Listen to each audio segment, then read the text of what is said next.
السلام علیکم د کلی ځوانانو، زما یو شرط دی، که هغه شرط چا پوره کوو نو زه به ورته خپله نیازبینه لور ورکوم.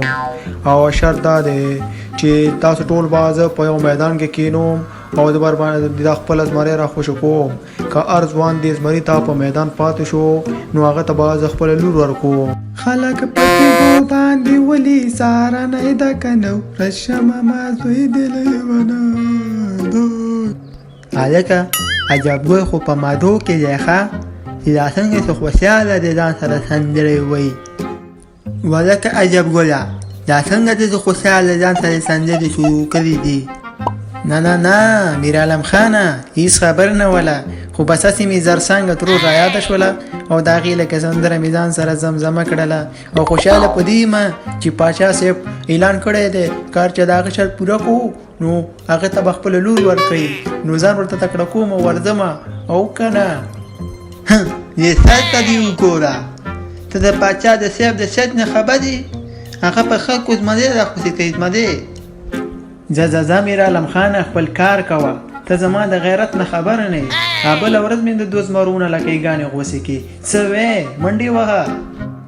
دا څه وې عجبګله دومره توره خو تا کې نشته، خو چې لکۍ چې غوڅولې خو ملکه دې به دې وکنه بې غیرته. نه میرعالم خانه هغه کار چا مخکې نه کړی و. استاد جي اجازت راکړه چې کور ته لاړ شم، ډېر ضروري کار مې دی. ها دا راته ووایه چې څه کار دی، د سکول نم ضروري دی؟ استاد جي دا خو لا مکتب دی، د ټولې زندګۍ نم ضروري کار دی. هغه دا چې پاچا صاحب شرط یې خی دی کار چې د هغه شرط پوره کړو خپله لور به ورکوي ورته. داسې وی لکه نوم یې چې شمشتۍ دی همغه جینۍ ده؟ واو استاد جي همغه جینۍ ده، خو د پاچا صاحب شرط هم ډېر خطرناک دی. هغه دا چې د کلي ځوانان به په یو میدان کې کینی او خپل زمری به پرې راخوشي کوي. په دې کارونو کې دې زه نه یم. هلکه محمدینه د باچا صاحب شرط ته تیار یو که نه؟ واو ښه ډنډه ورته تیار یم. ښه راځه چې بیا ورځو. په خیر راغی ځوانانو، په خیر راغلی. شرط ته تیار یې او پاچا صاحب تیار یو.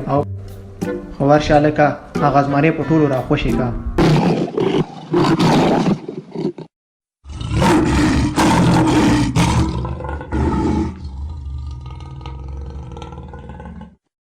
وای مورې زمری راغی. وای پلاره وای مورې اخته محمدینه که نه تښتې زما بابا.